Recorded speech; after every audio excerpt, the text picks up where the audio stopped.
Ćao drugari, hvala što ste posjetili moj kanal.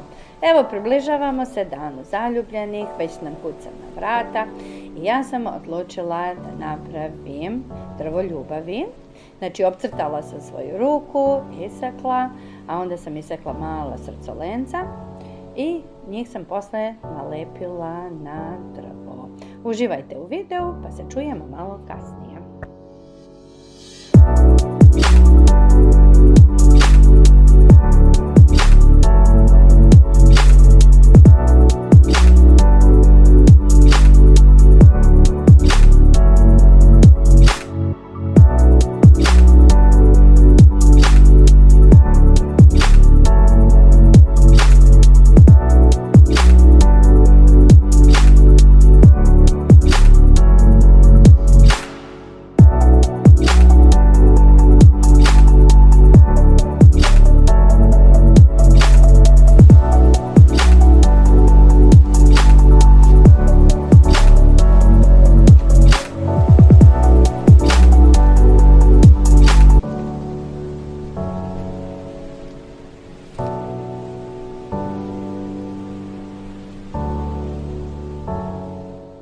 Gotovo je drvo ljubavi. Ako vam se sviđa, zapratite me za još lepih ideja.